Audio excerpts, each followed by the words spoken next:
अस्सलाम वालेकुम दोस्तों। जीए संधू जीए लतीफ़ भाई बोली जीअं त कुझु ॾियारा अॻ में असां स्टेटस रखियो हुयोसीं हिकिड़े पोरे त भूंगे भाउ जे लाइ जेके नलके जी ज़रूरत हुई, वीडियो बि शेयर कईसीं। ॾाढी रनिंग पियो करण में छा थियो जो छा नलको कान्हे?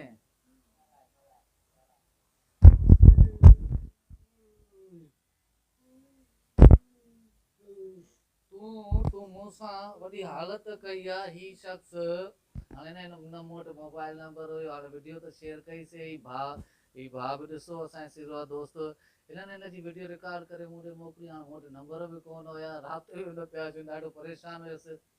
सो अॼु आया आहिनि, भाउ जे लाइ असां ॻाल्हाए छॾियो आहे। इनशाला सुभाणे हणायूं नलको।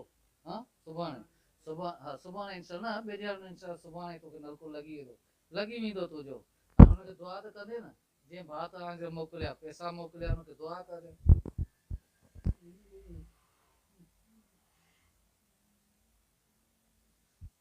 अल्लाह पाक अहिड़नि भाइरनि खे अजर अज़ीम अता फरमाए। यकीन कयो काफ़ी ॾियारनि खां दोस्तनि खे बार बार इहे शइ मुनासिबु न लॻे थी, छो त दर्द ॾिसनि था, दुख ॾिसनि था, तकलीफ़ ॾिसनि था। उन जे बावजूदि नज़रअंदाज़ कनि। ही जेके इदारा हूंदा आहिनि, यकीन कयो त इहे फंडिंग खां बग़ैर त कोन हली सघनि था। पर उन जे बावजूदि हिकिड़े सोशल मीडिया सुजाग जे प्लेटफॉर्म तां न कंहिंखे रिक्वेस्ट कया, न कंहिंखे चवां त भाई हिन ग़रीब जे लाइ मोकिलियो, अमानतूं मोकिलियो। पोइ लख आफ़रीन आहे। हिकु भाउ असांखे 2000 अमानत मोकिली, उनखां बाद हिकु भाउ 3000 सऊदीअ खां अमानत मोकिली, टे भाउ असांजे 5000 रुपया सऊदीअ खां अमानत मोकिली। इहे थिया 10,000 टोटल।